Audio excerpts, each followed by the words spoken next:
धन की प्राप्ति कहाँ में हुई, तो हम सब लोग चर्चा करते हैं कि सारनाथ में हुई। और इसलिए उत्तर प्रदेश का एक गौरवशाली इतिहास है। लेकिन अब 2017 के पहले का उत्तर प्रदेश और 2017 के बाद के उत्तर प्रदेश का अगर अंतर देखना चाहें, फर्क देखना चाहें, तो स्पष्ट रूप से दिखाई पड़ता है कि 2017 से पहले उत्तर प्रदेश के भगवान श्री राम के राम भक्तों पर गोली चलाई जा रही थी। लेकिन 2017 के बाद राम भक्तों का सम्मान करते हुए और भव्य भगवान श्री राम के भव्य मंदिर का शुभारंभ आदरणीय प्रधानमंत्री जी के कर कमलों द्वारा 5 अगस्त 2020 को अयोध्या में भूमि पूजन करके उसका प्रारंभ किया गया। आज उत्तर प्रदेश में हमारे भगवान श्री राम के जन्मस्थली पर दीपोत्सव का कार्यक्रम हुआ और पूरी दुनिया देखती रही। गिनीज बुक ऑफ रिकॉर्ड में वह दर्ज किया गया। त्रेता जैसा वह समय फिर से एक बार मोदी और योगी के कार्यकाल में उत्तर प्रदेश में दिखाई पड़ा।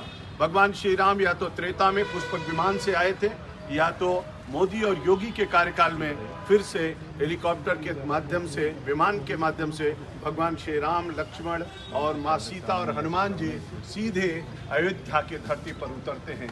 दीपोत्सव का कार्यक्रम होता है और जिस अयोध्या की चर्चा वेदों में, उपनिषदों में, रामायणों में हम लोगों ने देखा, ऋग्वेद, यजुर्वेद, सामवेद में चर्चा के रूप में देखा, जहां पर फैजाबाद हो गया था उसका नाम बदल करके अयोध्या करने का काम किया गया। फिर से गौरवशाली इतिहास की वह गाथा दोहराई गई और इसी प्रकार से वृंदावन का चतुर्दिक विकास किया गया। यानी द्वापर का वह युग फिर से वापस हमारे मथुरा और वृंदावन में वापस लौटा। भगवान श्री राम की जन्मस्थली, भगवान श्री कृष्ण की जन्मस्थली का चतुर्दिक विकास और इसके साथ साथ बाबा विश्वनाथ की नगरी का 1916 में महात्मा गांधी ने कहा था कि देश तो आज़ाद हो जाएगा, लेकिन इन गलियों को कैसे ठीक किया जाएगा। मोदी और योगी युग में आज वह जीर्णोद्धार मंदिर का जिस तरीके से हुआ है और भव्यतम स्वरूप बाबा विश्वनाथ का आया है, देख करके लोग आश्चर्य कर रहे हैं। मित्रों, उसका भी आदरणीय प्रधानमंत्री जी के द्वारा 13 तारीख को लोकार्पण किया जाएगा। कल मैं भी बाबा विश्वनाथ में था, देख करके सीना चौड़ा हो रहा था। अब मंदिर से गंगा जी दिखती हैं और गंगा जी से मंदिर साक्षात बाबा विश्वनाथ का दिखाई पड़ता है। एक दूसरे का दर्शन वहाँ से होता है। माँ गंगा भी वहाँ पर निश्चित रूप से निवास करती हैं। मित्रों, आप सब लोगों ने देखा होगा 2017 के पहले कुंभ होता था, जहाँ पर भगदड़ थी, अव्यवस्था था, गंदगी थी। लेकिन 2017 के बाद जब 19 में कुंभ का आयोजन किया गया तो पूरी दुनिया देखने के लिए आई। 70 देशों के लोग भाग लिए। 24 करोड़ लोगों ने आचमन किया, जलपान किया, स्नान किया और सुरक्षित अपने अपने घर की तरफ वापस गए। हम लोगों ने सतयुग में सुना था, त्रेता में सुना था, द्वापर में सुना था कि जब संतगण यहाँ पर स्नान करते हैं, देवगण स्नान करते हैं, तो पुष्प वर्षा होती थी। और उसके बाद अगर पुष्प वर्षा हुई तो मोदी और योगी के कार्यकाल में हेलीकॉप्टर से जितने दर्शनार्थी और स्नानकर्ता आए थे, सबके ऊपर पुष्प वर्षा की गई। आप लोगों ने देखा होगा 16वीं शताब्दी से पहले वट वृक्ष वहाँ पर था, जिसका दर्शन करने के लिए लोग आते थे, लेकिन वो वट वृक्ष किले में कैद कर दिया गया था। उस वट वृक्ष को खोलने का भी काम आदरणीय मोदी जी और योगी जी ने किया। सरस्वती कूप जिसको बंद कर दिया गया था, उसको भी खोलने का काम किया गया और तीर्थराज प्रयाग फिर से वापस लौटे, क्योंकि वेदों में, शास्त्रों में, उपनिषदों में वहाँ पर प्रयागराज था, कभी इलाहाबाद नहीं था। लेकिन 17वीं शताब्दी में जो इलाहाबाद आया, उसको बदल करके फिर से तीर्थराज प्रयाग किया गया।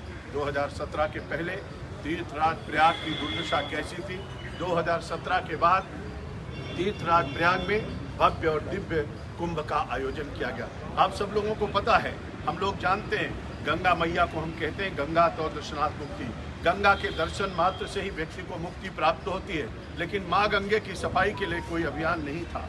नमामि गंगे परियोजना के तहत 400 नालों को टैप करके और सीसामऊ नाला, जो 128 वर्षों से 140 MLD का नाला चल रहा था, उसको भी टैप करने का काम किया गया, जिसके कारण से गंगा मैया अविरल हुई, निर्मल हुई।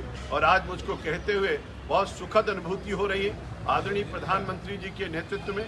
और जिस तरीके से उनकी घोषणा के बाद हम लोगों ने नमामि गंगे का काम किया, उसका परिणाम यह था कि जो हमारी डॉल्फिन गंगा से विलुप्त हो गई थी, आज गंगा में फिर से डॉल्फिन दिखने लगी हैं। ऑक्सीजन तेजी के साथ गंगा मैया के पानी में बढ़ा है, BOD कम हुई है, कोलोफॉर्म कम हुआ है और गंगा मैया निर्मल और अविरल हुई हैं। सभी नदियों पर इस तरीके से काम चल रहा है। हम सब लोग नदी को माँ मानते हैं, उसके लिए भी अभियान चल रहा है। आध्यात्मिक दृष्टि से, धार्मिक दृष्टि से विभिन्न आयोजनों के माध्यम से उत्तर प्रदेश का मान सम्मान और स्वाभिमान वापस लौटा है। एक गौरवशाली उत्तर प्रदेश, एक शक्तिशाली उत्तर प्रदेश, एक समृद्धशाली उत्तर प्रदेश की छवि बनी है। आप सब लोग जानते हैं 2017 से पहले केवल 5 जिले में बिजली आती थी, अब 75 जिले में बिजली आती है। 2017 से पहले दंगा से युक्त था उत्तर प्रदेश, पूरे उत्तर प्रदेश में दंगे ही दंगे होते थे। 2017 के बाद एक भी दंगा उत्तर प्रदेश में नहीं हुआ है। 2017 से पहले सड़कों पर गुंडों का राज चलता था। पूरे उत्तर प्रदेश में काली काली गाड़ियों का काफिला होता था, जहां जाते थे जिस जमीन को देखते थे कब्जा कर लेते थे। नारा चलता था खुली दुकान हमारी है और बंद दुकान तुम्हारी है। लेकिन 2017 के बाद सब कुछ बदल गया है। अब आदरणीय योगी जी का बुलडोजर चल रहा है और जो माफियाओं ने कब्जा किया था गरीबों की जमीनों पर, उसको खाली कराया गया है। और आदरणीय मुख्यमंत्री जी ने कहा है उस जमीन पर अब गरीबों के लिए आवास बनेगा, इलाज के लिए अस्पताल बनेगा और जनता जनार्दन को समर्पित किया जाएगा। मेरे भाई और बहनों, आप सब लोग जानते हैं 2017 से पहले कैसी स्थिति उत्तर प्रदेश की बनी हुई थी। हर कोई व्यक्ति कहता था खेतों तक पानी कैसे पहुंचेगा। 46 साल से जो परियोजनाएं लंबित थी, बाढ़ सागर की परियोजना जिसको आदरणीय प्रधानमंत्री ने जनता जनार्दन को समर्पित किया, 1,50,000 हेक्टेयर जमीन सोनभद्र, मिर्जापुर और प्रयागराज की, जिसके माध्यम से सिंचित हो रही है। हमारे बुंदेलखंड के क्षेत्र में किसानों के खेत तक पानी नहीं पहुंचता था। उन किसानों के खेत तक पानी पहुंचाने के लिए आदरणीय प्रधानमंत्री जी ने 19 तारीख को अर्जुन सहायक परियोजना का लोकार्पण किया है। अर्जुन सहायक परियोजना के साथ साथ अन्य जो 9 बड़ी परियोजनाओं का लोकार्पण किया गया, जिसके कारण से आज बुंदेलखंड के 1,46,000 किसानों के खेत तक पानी पहुंच रहा है। लगभग 1.5 लाख हेक्टेयर जमीन को सिंचित किया जा रहा। इसी तरीके से हम सब लोग बरसों से सुनते चले आ रहे हैं। 71 और 72 में सरयू परियोजना प्रारंभ हुई थी और उस सरयू परियोजना के 50 साल बीत गए, आज तक वो परियोजना पूर्ण नहीं हो पाई थी। लेकिन आदरणीय प्रधानमंत्री जी के आशीर्वाद से, आदरणीय मुख्यमंत्री जी के नेतृत्व में 9,802 करोड़ की परियोजना गोंडा, बलरामपुर, बहराइच, श्रावस्ती, संत कबीर नगर, बस्ती, सिद्धार्थनगर, महाराजगंज, गोरखपुर की 9 जिले की परियोजना 14.5 लाख हेक्टेयर जमीन को सिंचित करने वाली परियोजनाओं को हम लोगों ने पूरा किया है। इसी महीने, अगले महीने में दिसंबर में आदरणीय प्रधानमंत्री जी के कर कमलों द्वारा उसको भी उत्तर प्रदेश के किसानों को समर्पित किया जाएगा। निश्चित रूप से सिंचाई का पानी खेत तक पहुँचे।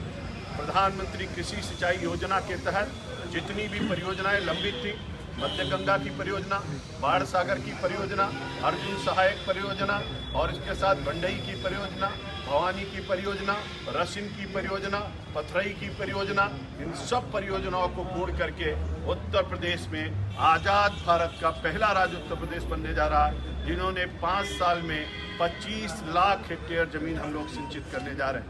आप सब लोग जानते हैं 3 तरीके के पानी के बारे में आदरणीय प्रधानमंत्री जी ने कहा। प्रधानमंत्री जी ने कहा जलस्तर तेजी के साथ घट रहा है, इसके लिए उन्होंने अटल भूजल योजना का शुभारंभ किया। मुझको बताते हुए खुशी हो रही है कि अटल भूजल योजना के माध्यम से जो अभियान केवल 10 जिले के लिए भारत सरकार ने चयनित किया था, उसको आदरणीय मुख्यमंत्री जी ने 75 जिलों में लागू किया है। हम सब लोगों ने उस पर तीव्र गति से काम करते हुए 20,000 तालाबों का निर्माण कराया, 5 बड़ी नदियों का जीर्णोद्धार कराया है, 15 नदियों पर काम चल रहा है, 15,000 तालाबों पर इस वर्ष काम चल रहे हैं। इन सब माध्यमों से जो वाटर रिचार्जिंग हो रही है, रेन वाटर हार्वेस्टिंग सिस्टम के माध्यम से और कुएं के जीर्णोद्धार के माध्यम से, वृक्षारोपण के माध्यम से बृहद स्तर पर काम किया गया, जिसका परिणाम ये था कि 113 ब्लॉक जो डार्क जोन में चले गए थे वो घट करके अब 57 पर पहुंच गए। क्रिटिकल और सेमी क्रिटिकल जोन में जो चले गए थे उनको हम लोग सेफ जोन में ला रहे हैं। हर क्षेत्र में क्रांतिकारी परिवर्तन हो रहा है। बाढ़ के कारण से उत्तर प्रदेश में तबाही होती थी। योगी सरकार ने बाढ़ का पैसा जनवरी में दे करके, मानसून से पहले काम करा करके 240 बंधों का लोकार्पण करके बाढ़ से भी लोगों को निजात दिलाई है। 15 लाख हेक्टेयर जमीन 2016 से पहले बाढ़ से प्रभावित हुई थी। 2019 और 20 में और 20 और 21 में मात्र 6,000 हेक्टेयर जमीन प्रभावित हुई। एक बहुत बड़ा परिवर्तन बाढ़ के कार्यों के कारण से लोगों के जीवन में आया है। इसी तरीके से आपने देखा होगा नमामि गंगे परियोजना के तहत हम लोगों ने बृहद स्तर पर काम किया है। जल जीवन मिशन के तहत हर घर को नल से जल योजना में बुंदेलखंड और विंध्य क्षेत्र के लिए 15,000 करोड़ रुपए की परियोजना चल रही है। अब तक 32 लाख घरों तक कनेक्शन पहुंच चुका है। तेजी के साथ उस पर काम चल रहा है। 35,000 गाँव में इस समय काम प्रारंभ हो चुका है और इन 35,000 गाँव के माध्यम से आदरणीय प्रधानमंत्री जी ने कहा है 2024 तक हर घर को नल से जल, शुद्ध पेयजल पहुंचाएंगे। हम लोगों ने तय किया है 2024 से पहले ही उत्तर प्रदेश हर घर को नल से जल देगा। इसी तरीके से सभी क्षेत्रों में उत्तर प्रदेश नंबर 1 के स्थान पर है। आप सब लोग जानते हैं 2017 से पहले बेरोजगारी का जो दर था वो 17.5% था। आज वो दर घट करके 4.1% हो गया है।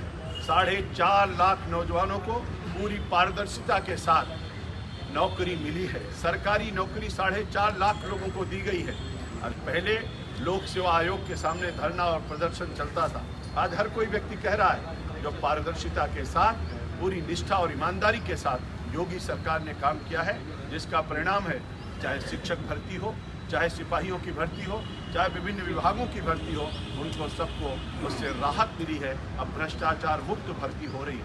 फर्क साफ नजर आता है जब आप देखते हैं कि 250 इंटरमीडिएट कॉलेज बन गए केवल 4 सालों में। आप सबको पता है हमारे यहाँ 28 इंजीनियरिंग कॉलेज बन गए, 71 ITI बन गए। इन सब क्षेत्रों से शिक्षा के क्षेत्र में भी 8 राजकीय विश्वविद्यालय बनाए गए। बहुत बड़ा क्रांतिकारी परिवर्तन आया। संस्कृत स्कूल हो गए हैं और संस्कृत की दृष्टि से भारत की संस्कृति और भाषा संस्कृति दोनों के सम्मान की दृष्टि से योगी सरकार ने बड़ा काम किया है। हेल्थ के क्षेत्र में अगर आप देखें तो स्वास्थ्य के क्षेत्र में भी बड़ा परिवर्तन हुआ है। आज़ादी से लेकर के अब तक 1947 से लेकर के 2017 तक केवल 12 मेडिकल कॉलेज थे। आज 4.5 साल में 30 मेडिकल कॉलेज बन करके तैयार हुए और हमारे 2 एम्स बन करके तैयार हुए। सभी मेडिकल कॉलेज में, सभी हमारे डिस्ट्रिक्ट हॉस्पिटल में और जितने CSC हैं वहाँ पर सब पर ऑक्सीजन प्लांट लग रहा है। तेजी के साथ इसमें भी बहुत परिवर्तन आ रहा है। इसी तरीके से हम लोग सब लोग अच्छी तरीके से जानते हैं किसानों के जीवन में कितना बड़ा परिवर्तन योगी सरकार ने लाया है। 74,000 करोड़ रुपए की 46 लाख किसानों का कर्जा माफ़ किया गया है। 46 लाख किसानों के कर्जा माफ़ करके और इसके साथ साथ किसानों को उनका मुआवजा 24 घंटे के अंदर मिले। गेहूं और धान की खरीद की गई, सीधे किसानों के खाते में पैसा भेजा गया। एक क्रांतिकारी परिवर्तन किसानों के भी जीवन में आया। खाद और बीज की उपलब्धता कराई गई, खेतों तक पानी पहुंचाया गया है। मेरे मित्रों, हमारी महिलाओं पे, बहनों के लिए भी बहुत सारे काम किए गए। 1535 थानों में महिला हेल्प डेस्क बनाई गई है। महिलाओं की सुरक्षा के दृष्टि से रोमियो स्कॉट का जो गठन किया गया था, इसके साथ साथ ही हमारी बहनों के लिए सामूहिक विवाह के माध्यम से 1.5 लाख सामूहिक विवाह अभी तक कराए जा चुके हैं। 1,52,000 विवाहों के माध्यम से बहुत सारे लोगों के जीवन में परिवर्तन आया है। हमारे श्रमिकों के बच्चों को पढ़ाई ठीक से मिले, इसके लिए 18 कमिश्नरी स्तर पर अटल आवासीय विद्यालय बनाए जा रहे हैं। विभिन्न क्षेत्रों में क्रांतिकारी परिवर्तन हो रहा है और पूरे उत्तर प्रदेश में कानून का राज्य स्थापित है, जंगल राज्य समाप्त हुआ है। अगर हर दृष्टि से हम देखें तो आज मेरा उत्तर प्रदेश नंबर 1 के स्थान पर है।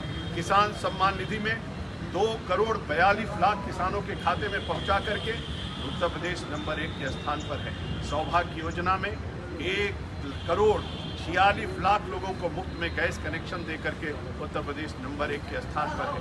स्वच्छ भारत मिशन में 2,61,00,000 शौचालय बना करके उत्तर प्रदेश भारत में नंबर 1 के स्थान पर है। आवास योजना में 30 लाख आवास अब तक बना करके चाबी सौंपी जा चुकी है। 50 लाख आवासों पर काम चल रहा है। उत्तर प्रदेश नंबर 1 के स्थान पर है। और उज्ज्वला योजना के तहत 1,50,00,000 लोगों को मुफ्त में गैस कनेक्शन दे करके उत्तर प्रदेश नंबर 1 के स्थान पर है। ईज ऑफ डूइंग बिजनेस में जहां हम 14वें पायदान पर थे, उससे घटकर हम दूसरे स्थान पर आ गए। आर्थिक दृष्टि से भी उत्तर प्रदेश बहुत समृद्धशाली हुआ है। पहले का बजट जो 2.5 लाख करोड़ का था, उसको बढ़ा करके 5.5 लाख करोड़ किया गया। आर्थिक दृष्टि से लोग समृद्धशाली हुए। हर क्षेत्र में उत्तर प्रदेश ने रोड कनेक्टिविटी की दृष्टि से अगर आप देखें तो हमारे यहाँ 5-5 एक्सप्रेस वे जिनका शुभारंभ हो चुका है और एक पूर्वांचल का अभी लोकार्पण आदरणीय प्रधानमंत्री जी के कर कमलों द्वारा 341 किलोमीटर का पूर्वांचल एक्सप्रेस जिसका लोकार्पण आदरणीय प्रधानमंत्री जी ने किया है। Ganga express way, Bundelkhand express way, Gorakhpur link और इस तरीके से Ballia link express way, 5 express way बन रहे हैं। आप सब लोग जानते हैं 1947 से लेकर के 2017 तक केवल 3 एयरपोर्ट फंक्शन थे। आज 9 एयरपोर्ट पर हमारी उड़ानें चल रही हैं, 13 नए एयरपोर्ट बन रहे हैं। एयर कनेक्टिविटी की दृष्टि से, रेल कनेक्टिविटी के दृष्टि से, रोड कनेक्टिविटी के दृष्टि से उत्तर प्रदेश बहुत समृद्धशाली हुआ है। 7000 किलोमीटर सड़कें केवल ग्रामीण सड़कें बनाई गई हैं। अगर देखा जाए तो 7000 किलोमीटर सड़कें बना करके एक नया इतिहास बनाया गया है। महिलाओं के लिए, बहनों के लिए, बच्चियों के लिए आदरणीय मुख्यमंत्री जी ने मुख्यमंत्री कन्या सुमंगला योजना के माध्यम से उनके जीवन में भी बड़ा परिवर्तन किया। मुसहर और पंटांगिया के लिए मुख्यमंत्री आवास योजना दे करके उनके सबके जीवन में अभूतपूर्व परिवर्तन दिखाई पड़ रहा है। जो गांव राजस्व में दर्ज नहीं थे उनको राजस्व में दर्ज किया गया है। सभी क्षेत्रों में बदलाव हो रहा है। नए भारत का नया उत्तर प्रदेश दिख रहा है। हर तरीके की सुविधाएं उत्तर प्रदेश में मिल रही है। इसीलिए कोरोना के दौरान फ्री में टेस्ट हुआ, ट्रीट हुआ, ट्रेस हुआ और जिसकी प्रशंसा पूरी दुनिया ने किया, विश्व स्वास्थ्य संगठन ने भी किया कि उत्तर प्रदेश ने बहुत अच्छा काम किया है। सुप्रीम कोर्ट ने भी किया, ऑस्ट्रेलिया के सांसद ने भी प्रशंसा की, भारत के प्रधानमंत्री जी ने भी किया और निश्चित रूप से आज 15 करोड़ लोगों को मुफ्त में राशन दिया जा रहा है। 80 करोड़ लोगों को पूरे भारत में प्रधानमंत्री गरीब कल्याण योजना के तहत फ्री में राशन दिया जा रहा है। आदरणीय मुख्यमंत्री जी ने घोषणा की है कि दीपावली से लेकर के होली तक सबको फ्री में 15 करोड़ लोगों को राशन दिया जाएगा। पटरी दुकानदार हों, रेडी और पटरी वालों को 1-1 हज़ार रुपये का मानदेय दिया गया। और इसी तरीके से अभी आदरणीय मुख्यमंत्री जी ने जब भारत सरकार ने डीजल और पेट्रोल का दाम कम किया तो उन्होंने अयोध्या में रहते हुए वहीं से घोषणा किया 12-12 रुपये डीजल और पेट्रोल का दाम कम करके जनता जनार्दन को बड़ी राहत प्रदान किया है। हर तरीके से उत्तर प्रदेश का मान सम्मान स्वाभिमान वापस लौटा है। मैं समझता हूं कि निश्चित रूप से 2017 के पहले का उत्तर प्रदेश और 2017 के बाद के उत्तर प्रदेश में बहुत बड़ा बदलाव आया है। उत्तर प्रदेश बदल रहा है और तेजी के साथ आगे बढ़ रहा है और इन परिस्थितियों में जनता जनार्दन भारतीय जनता पार्टी के साथ है। 2022 में फिर से कमल का फूल खिलेगा, हम 350 के पार जाएंगे और फिर से योगी आदित्यनाथ जी के नेतृत्व में सरकार बनाएंगे। मंत्री जी, आज पीईटी का पेपर लीक हो गया है और